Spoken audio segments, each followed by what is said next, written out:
Chapter 6.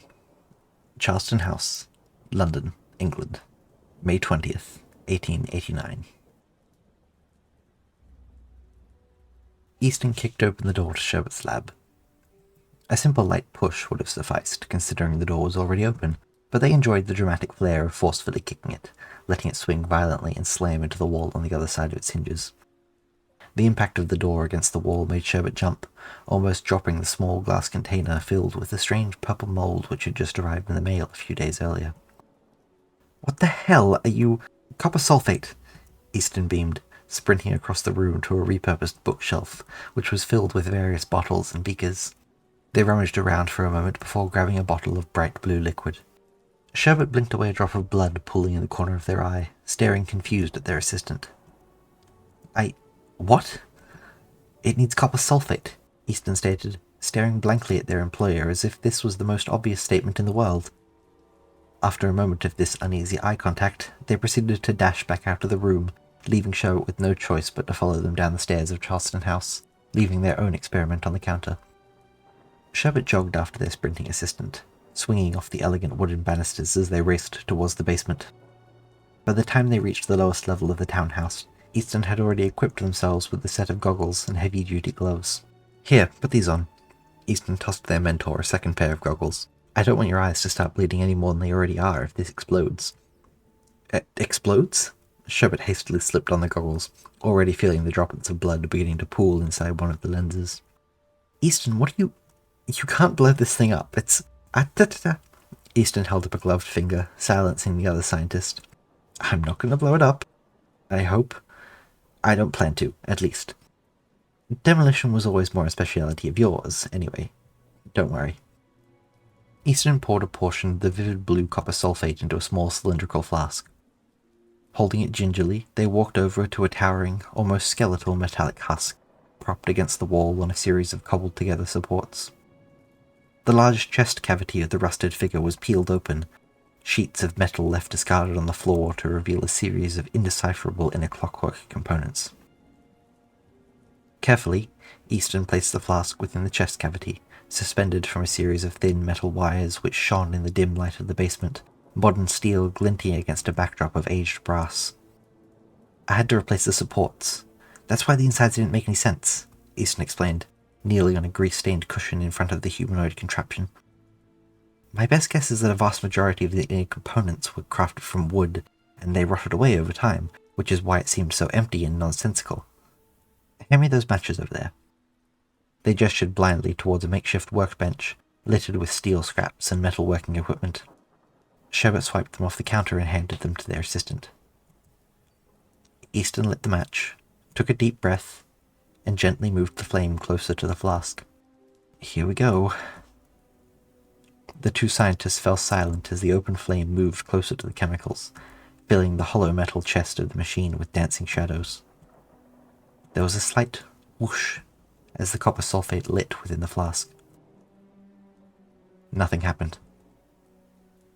The two scientists stood there, staring at the lifeless metal corpse, waiting for some sign of revitalization. Nothing came. Smoke seemed to fill the inside of the rusted shell, filling the air around the flame with a hazy blue fog. Easton made an indignant huffing noise, and stormed back to the bench, glaring daggers at the human-shaped machine as they took off their goggles. Sherbet too slid off their goggles, using a handkerchief to wipe away the blood now smeared across their cheek.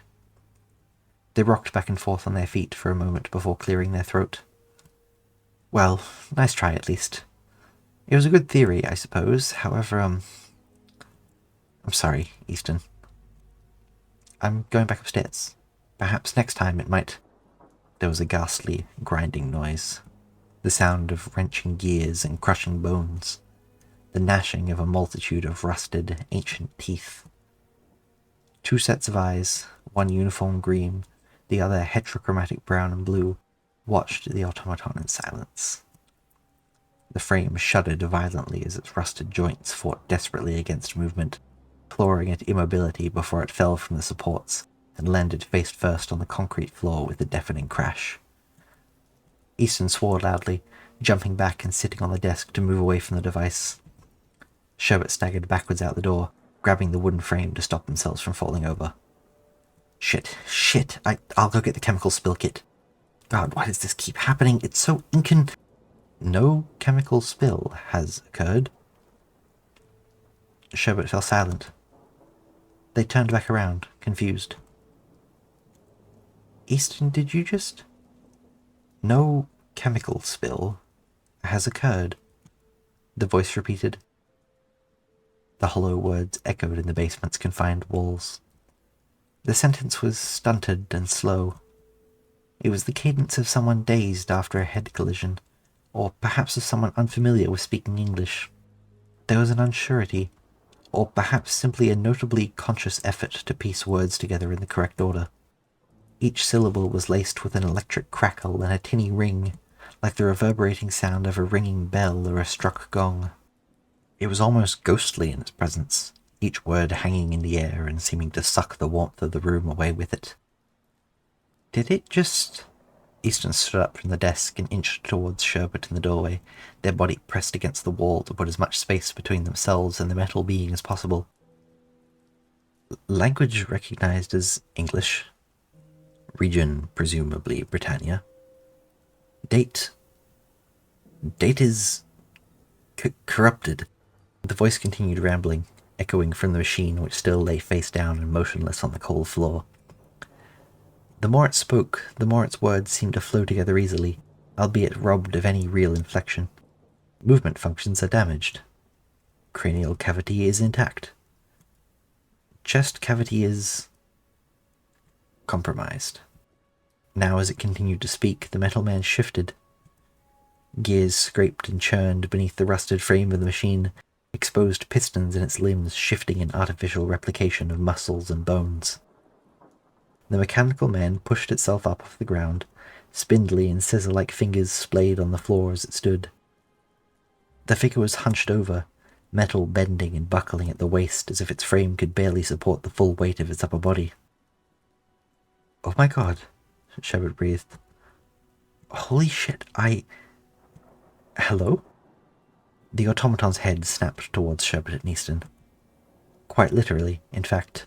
One of the metal supports Easton had installed to keep the weight at the head supported snapped in half at the movement, the fragments clattering to the ground.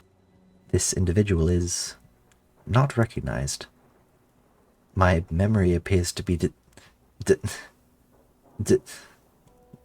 figure began spasming violently, shuddering as its joints began to give way under its weight, and it fell towards the scientists, both of whom started back further, before the machine sprang back into a standing position as its joints locked into place. "Damaged," it said finally. "Oh, Lord, what have I done? This abomination should have stayed buried where Raymond found it," Easton mumbled, clinging to Sherbet's shoulder as they hid behind their mentor. The older scientist waved a hand to silence them. Sherbet hesitantly stepped closer to the automaton. "Can you understand us?" They pronounced each syllable slowly, pausing between each word and gesturing where appropriate with their hands. All the while, Easton edged further out the door behind them, moving towards the stairs. "Your speech is recognized." The metal man tilted his head to look more closely at Sherbet. At least, the chemist assumed it was looking at them. There was no recognition in the being's eyes, which were merely discs of thick, crude glass. A faint blue light, barely noticeable in the dim room, glowed from behind them. Sherbet could have sworn they saw that light shifting, like the curling blue fog of the copper sulfate behind the glass. Perhaps it was merely a trick of the flickering lantern light around them. "This individual is not recognized," it repeated, inspecting Sherbet further, its spine-like segments of its neck clicking as it moved. "I do not recognize you. Or perhaps I do recognize you." Its neck snapped back. "No, I do not recognize you." "Well, if you tell us your identity, we might consider confirming our own," Sherbet suggested, taking another step into the room. "What are you doing?" Easton hissed, their foot inching up onto the lowermost step. "You're the one who fixed it," Sherbet spat back over their shoulder. Easton flailed their arms. "I thought it was some weird novelty toy thing like the Mechanical Turk or something. I didn't think it would..." The machine cut them off. My memory is damaged, the bronze creature repeated. My own identification is inaccessible. So you don't know your identity? Sherbet asked, lowering their hands, which had been raised defensively. The automaton was silent for a moment beyond the scraping of his internal parts as they wore away the layers of rust with every rotation. That is correct. Well, my name is Dr. Sherbet Quixon. This is my assistant, Easton Pine. Don't tell it my name, Easton hissed, before turning their attention to the automaton. Greetings, metal monster. Please don't kill us. Harm is not an intended action, the metal man responded, turning its head to look at Easton. Identity has been recognized as Easton Pine. He turned back to Sherbet. Likewise, your identity has been recognized as Dr. Sherbet Quixon. Dear God, it's actively learning. Sherbet laughed in excitement. Easton, do you understand what this could mean? This is... Well, I would say it was magic if I believed in such a thing, but this thing standing in front of us... It's more than I could have imagined. The implications for what we understand to be human alone. This discovery is going to change the world, Easton.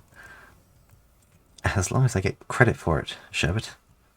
Easton sighed, still gripping the banister with white-knuckled hands. I don't know, that thing is giving me the creeps. It's unnatural. The unnatural is merely what we haven't fitted into our understanding of nature yet.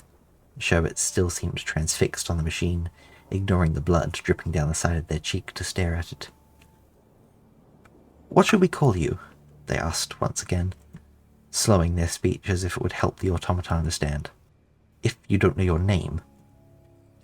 As they spoke, the chemist bent down and picked up the front plate of the machine which Easton had removed from the chest to work on its interior. Embossed in minute Roman numerals above where a human heart would be was the number 7. 7. What does 7 mean? Sherbet asked the machine. Are you the 7th machine, perhaps? I apologize. My memory appears to be damaged. Yes, so you said, I believe.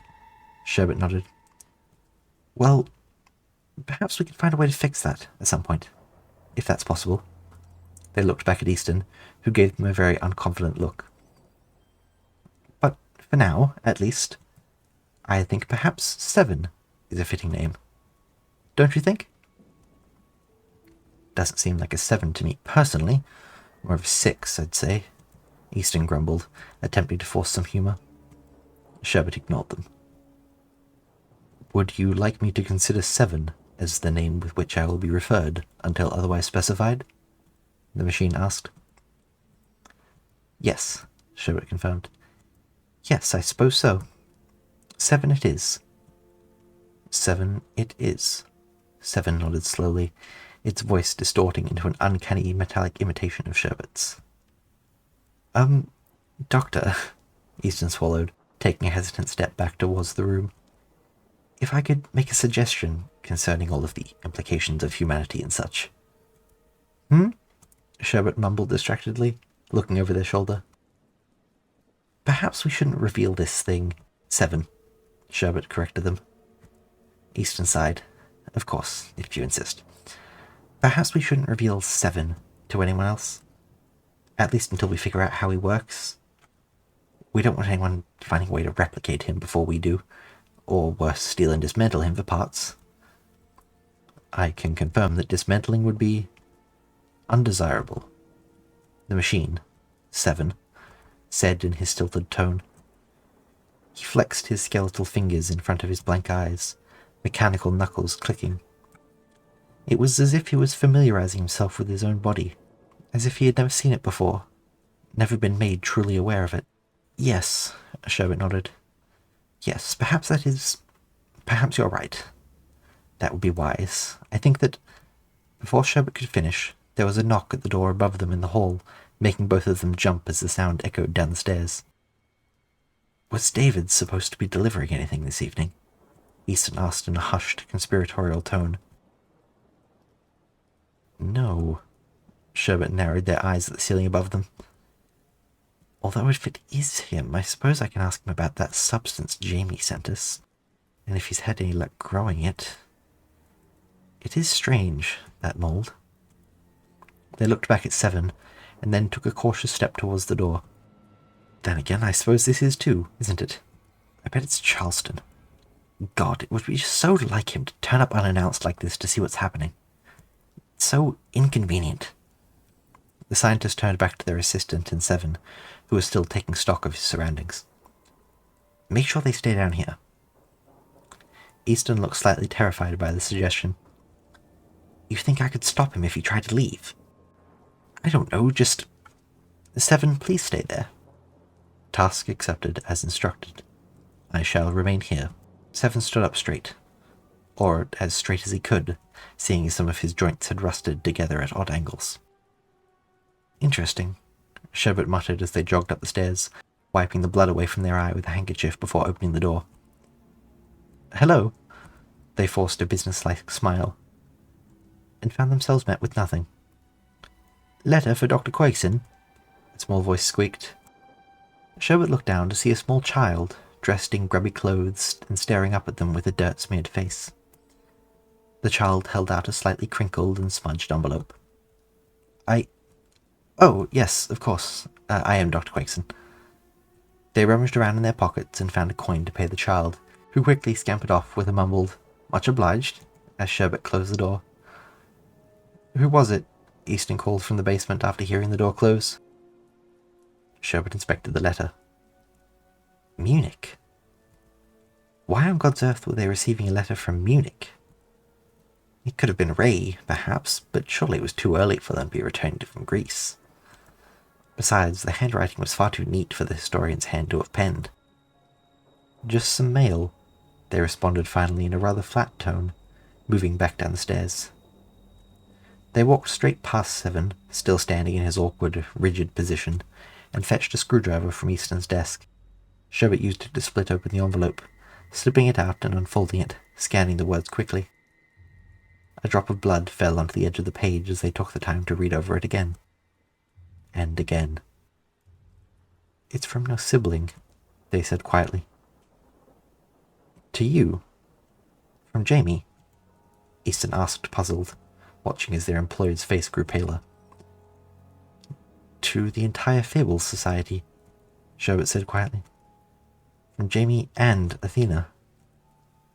Sherbet looked up from the letter and stared at their assistant with a deeply concerned expression, their brow furrowed tightly. Easton, pack your bags, please. We're going to Arboreal Manor. They began moving out of the room. Oil up the automaton, we can bring Seven with us. Ray should see him now, in case... Wait, what? Why are... Easton blinked, spinning around on their heels to look from Sherbet to Seven and back again. Sherbet, what the hell are you on about? What do you mean Ray should see him now? Ray's in Greece, Sherbet. Sherbet paused on the stairway and swallowed, adjusting their collar. Ray... It seems that Dr. Morningstar is very ill. They fear that... The voice caught. Athena and Jamie fear that he may not improve.